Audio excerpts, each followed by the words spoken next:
لمسه وليد على طول الكوره لمحمد ابو تريكه. ادي عبد الله السعيد اتحرك له حلو قوي فتحي، وادي ابو تريكه. هو ده ابو تريكه، هو ده ابو تريكه.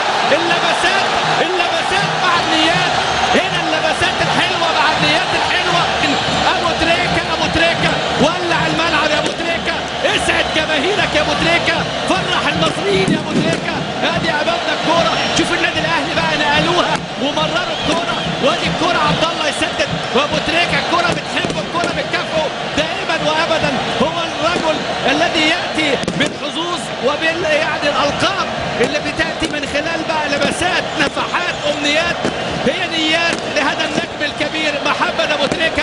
بص شوف عبد الله السعيد، وشوف بقى هنا الكوره التقطها وعملها. يا ولد يا ولد يا لعيب، لمسه فنان باحساس بالتمد الاهلي، تمد الحظ الاهلاويه. ياتي ابو تريكه باول اهداف المباراه الجميل، والنهارده ابو تريكه سجل هدف اللقاء الوحيد. وليس ابو تريكه يعني معناه انه هو النجم الاول، لان الاهلي يعني نجوميته في فريقه، في جماعيته، في الروح والاصرار اللي عند اللاعبين. ادي احمد شديد يحاول، احمد شديد، ادي امامنا الكوره، احمد شديد يلعب عرضيه حلوه وانتظارها عبد الله السعيد، استلم حلو عبد الله، والدعم من احمد فتحي، وتسديده، والجول الثاني. يا ولد يا ولد يا ولد يا ولد، احمد عبد الظاهر، والظاهر اللقب اهلاوي. احمد عبد الظاهر 70.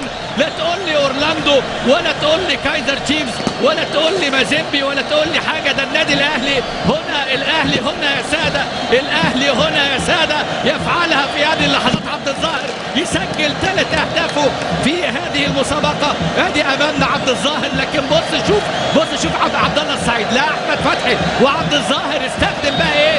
استخدم العقل، غشها من ابو تريكه. مش مهم، المهم المحصله اهلاويه. بص شوف عبد الله السعيد، احمد فتحي، ومستنيها والسنده بقى من لمسه واحده. يا ولد يا ولد يا قناص يا احمد عبد الظاهر، اتلغى لك هدف في مباراه الذهاب، النهارده بقى سجلت، وتسجل عشان تولع الملعب وتسعد هذه الجماهير.